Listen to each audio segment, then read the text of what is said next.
Hi everyone, this is Maxen, a scientist from the 8th grade. Today, I will going to tell you about the experiment I am into these days. I'm going to tell you about it and some application our daily lives. Did you know that physics is about how things move and why things move? It was Sir Isaac Newton who discovered the three law of motion.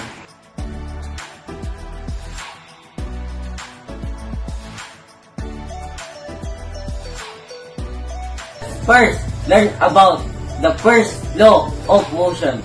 It's called the law of inertia. It states that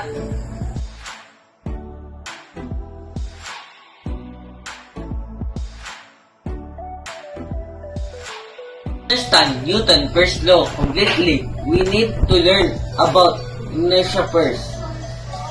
See, this is a very large sofa. What's special about it? It's stable. It is not moving. Go ahead and try to move it. Oh, it can. It's not willing to move. You can move it as it is very large. Try to move this small stone.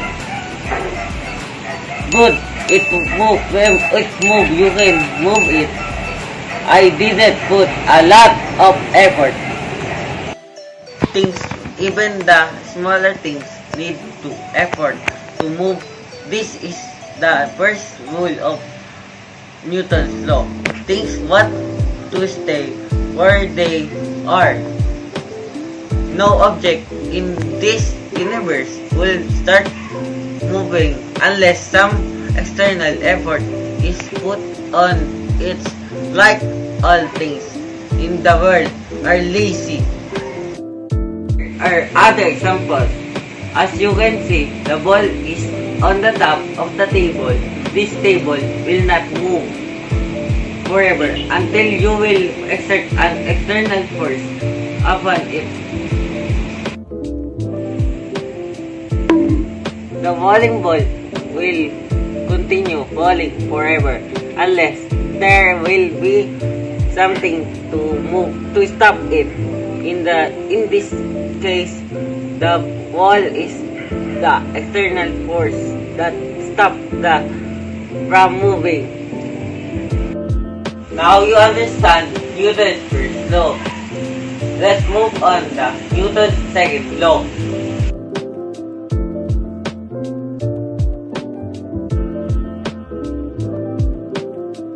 In mathematical terms, second law states that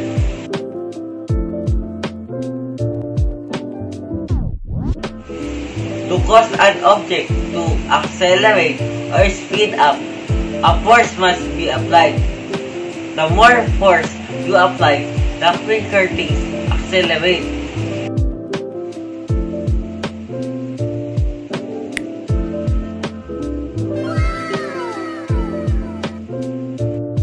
What did you observe?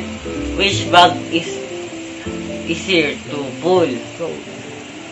Right.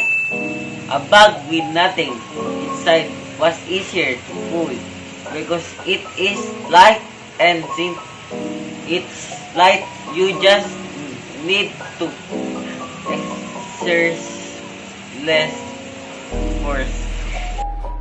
Let's have another example.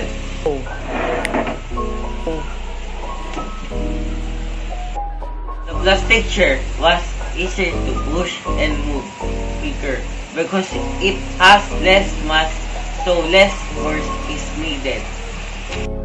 While the wooden chair is heavier, it has more mass, so more force is needed for it to move quicker or accelerate.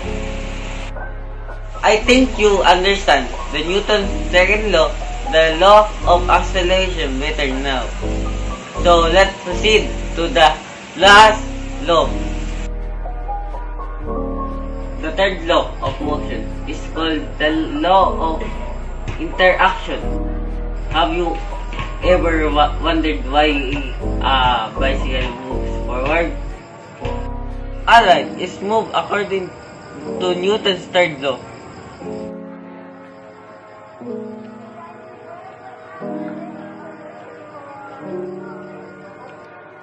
It says that in every action, there's an equal and opposite reaction.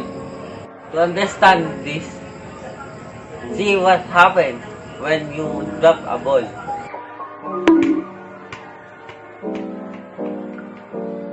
When you drop a ball on the floor, it causes a downward force on the floor, and it is called the action.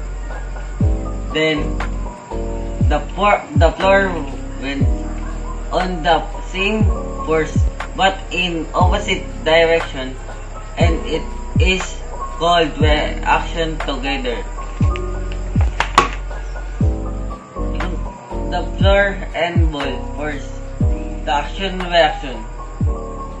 So now, how do you apply it on your bicycle? Push the pedal, the parts of the tires which touch the ground, push it backwards. And the ground also pushes the tires forward with the same force. So the parts of tires and the ground from an action-reaction pair. Now we understand Newton's 3 law of motion. Hope you guys learned something. Bye! This is Scientist Maxel.